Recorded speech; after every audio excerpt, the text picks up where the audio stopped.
అలరి టీవీ ప్రేక్షక మహాశైలకు స్వాగతం, సుస్వాగతం, శుభోదయం. ఆధ్యాత్మిక భక్తి ప్రవచనాలు సజ్జన సాంగత్యంలో భాగంగా ఈరోజు నేను చెప్పబోయే ప్రధాన అంశము ఆధ్యాత్మిక భక్తి క్షేత్రంగా అలరారుతున్న తిరుమల తిరుపతి అనే అంశంపై నేను ఈరోజు మీకు వీడియో చేస్తున్నాను.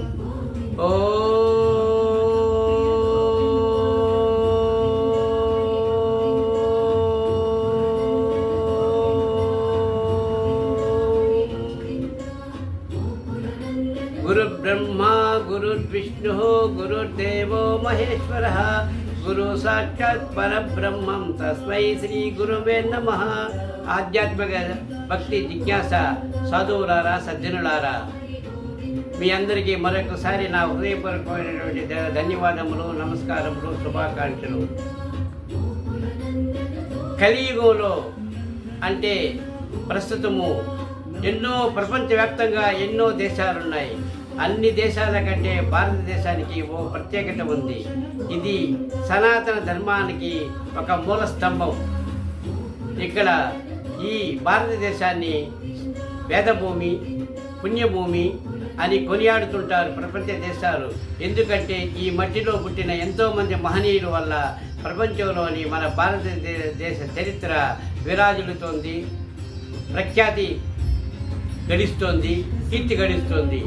ఎంతోమంది మన ఆధ్యాత్మిక సంస్కృతిని దేశ విదేశాలలో చాటి చెప్పారు కనుక అలాంటి పుణ్యక్షేత్రంలో మనకు తిరుమల అతి పవిత్రమైన క్షేత్రం. తిరుమల తిరుపతి అంటేనే శ్రీ అంటే పవిత్రమైనదని, పవిత్రమైన కొండ 7 కొండలుగా వెలిసింది. 7వ కొండలో ఈయన వైకుంఠంలోని శ్రీ మహావిష్ణువు ఇక్కడ ఆవిర్భవించి సజీవంగా ఇక్కడ కొలువై ఉన్నాడనేది మా భక్తుల యొక్క మనోభావన. అలాంటి ఈ తిరుమల తిరుపతి యొక్క పవిత్రతను, ఆధ్యాత్మిక విశిష్టతను మనము ఈరోజు చెప్పుకుందాం. తిరుమల శ్రీ వెంకటేశ్వర స్వామి కలియుగంలో మానవులను ఉద్ధరించడానికి, పాపాలను క్షేమ చేయడానికి ఆయన కలియుగ శ్రీ వెంకటేశ్వర స్వామిగా ఆవిర్భవించాడు.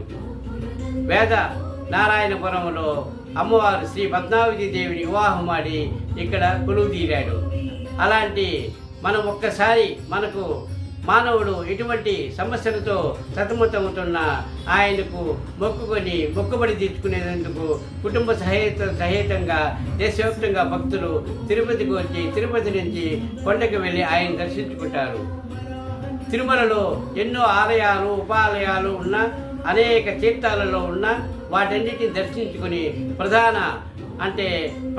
ఆలయంలో ఆనందనిలయంలో ఆనందంతో చిరునవ్వుతో అలరాలి ఆ శ్రీ వెంకటేశ్వర స్వామి వారిని ఒక్క క్షణం దర్శించినంత మాత్రమే మనలోని తాపాలు, వేడి, అరిషడ్ వర్గాలు క్షయమైపోతాయి.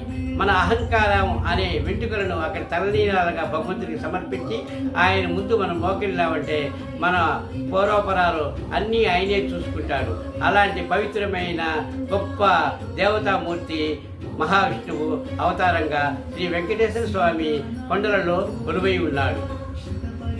తిరుమలతో పాటు తిరుపతి కూడా అతి పవిత్రమైనది. తిరుపతి కొండ శేషాచలం ఆనుకొని అలిపిరి ఉంది. అలిపిరి వద్ద ఆయన పాదాలున్నాయి. అలిపిరి చాలా పవిత్రమైనది.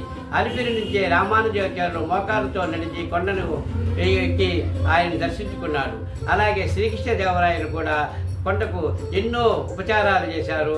7 పర్యాయాలు తిరుమలకి వెళ్ళి ఆయనకు అనేక కానుకలు సమర్పించారు. అలాగే ఎంతోమంది భక్తులు ఆయన్ని సేవించుకున్నారు. అలాంటి వారంలో మనము ఎంతోమంది అన్నమయ్య, త్యాగయ్య ఇలాంటి భక్తులను మనం చూడవచ్చు. తిరుపతికి కొండకు సమీపంలో కపిల తీర్థం ఉంది. కపిలేశ్వర స్వామి ఇక్కడ తపస్సు చేసి కపిల తీర్థాన్ని సృష్టించాడు. ఇక్కడ కపిలేశ్వర స్వామి ఆవిర్భవించాడు. కపిలేశ్వర స్వామి కపిల తీర్థంలో మనము స్నానం చేసి తలనీలాలు ఇక్కడ సమర్పించి కొండగలిగితే అనేక పాపాలు నశిస్తాయని కపిల తీర్థం ఇక్కడ ఉంది. శివకేశవులకు భేదం లేదు అన్నదే మనం చెప్పుకునే మాట. కొండపైన కేశవుడు, కింద శివుడు ఉన్నారు. అలాగే తిరుపతి నగరంలోని గోవిందరాజ స్వామి అని మహానుభావుడు ఉన్నాడు. గోవిందరాజ స్వామి మామూలుగా జానపద చరిత్రలో గోవిందరాజ స్వామి శ్రీ వెంకటేశ్వరునికి అగ్రజుడుగా పేర్కొంటారు. ఇక్కడ కూడా ప్రతి ఏడాది పొడవునా అనేక ఉపచారాలు దేవుడికి భక్త బృందం చేస్తూ ఉంటుంది. అంటే అర్చక బృందము ఇక్కడ ఏడాది పొడవునా ఈయనకు అనేక ఉపచారాలు చేస్తూనే ఉంటుంది. బ్రహ్మోత్సవాలు చేస్తారు, తెప్పోత్సవం చేస్తారు. ఇలాగ అనేక ఉత్సవాలతో ఆయన అలరారుతున్నాడు. అలాగే ఇక్కడికి 5 కిలోమీటర్ల దూరంలో శ్రీ పద్మావతి అమ్మవారు వేంచేస్తున్నారు. ఆమె ఉత్సవాలు కూడా బ్రహ్మాండంగా జరుగుతుంది.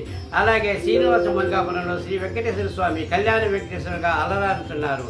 అలాగే ఇక్కడికి సమీపంలోనే శ్రీకాళహస్తి 40 కిలోమీటర్ల దూరంలో ఉంది. అక్కడ ఈశ్వరుడు వాయులింగేశ్వరుడు రూపంలో ఆయన అలరారుతున్నాడు. జ్ఞానప్రసూనాంబ వాయులింగేశ్వరుడు అలరారుతున్నారు. ఇలాగా తిరుపతి ఆధ్యాత్మిక భక్తి చిత్రంగా ఎంతో ప్రసిద్ధి పొందింది. ఇక్కడ తిరుపతిలో మహతి అనే ఆడిటోరియం ఉంది. ఆ ఆడిటోరియంలో ఏడాది పొడవునా అనేక కార్యక్రమాలు జరుగుతూ ఉంటాయి. సాంస్కృతిక కార్యక్రమాలు జరుగుతూ ఉంటాయి, పద్య నాటకాలు జరుగుతూ ఉంటాయి. ఇలాగ రకరకాలైనటువంటి ఆధ్యాత్మిక కార్యక్రమాలు జరుగుతుంటాయి. అన్నమయ్య వర్ధంతి జయంతి వేడుకల్లో ఇక్కడ దేశవ్యాప్తంగా ఎంతోమంది కళాకారులు ఇక్కడికి వచ్చేసి అన్నమయ్య సంగీతులను, ఆ శ్రీ వెంకటేశ్వర లీలా వైభవాన్ని పాటల రూపంలో, పద్యం రూపంలో, నాటకాల రూపంలో ప్రదర్శిస్తూ ఉంటారు. అలాగే మహతి కొండపైన ఆస్థాన మండపము, అలాగే కింద భాగమున త్యాగరాజు మండపము, అలాగే అన్నమాచార్య కళామందిరము, ఇలాగా మండపాలు మనకు ఆధ్యాత్మికతను విరుస్తున్నాయి. ఇలాంటి మహనీయ క్షేత్రం మనము ఆధ్యాత్మిక భక్తి క్షేత్రంగా తిరుమల తిరుపతి దేవస్థానం కొనియాడబడుతుంది. ఎంతోమంది భక్తులు, మహనీయులు ఇక్కడికి విచ్చేసి ఈ పవిత్ర నేలను తాకి తమ జన్మ సార్థకమైందని వాళ్ళు వెళ్ళేటప్పుడు చెప్తుంటారు.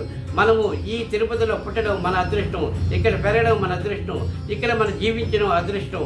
కాబట్టి ఇలాంటి పవిత్రమైన భూమికి మనం ఎంతైనా మనం సేవ చేయాలి. భగవంతుని ఎప్పుడు హరినామ సంకీర్తన చేసుకుంటూ మనం తరించాలన్నదే నా కోరిక. ఓం తత్ సత్.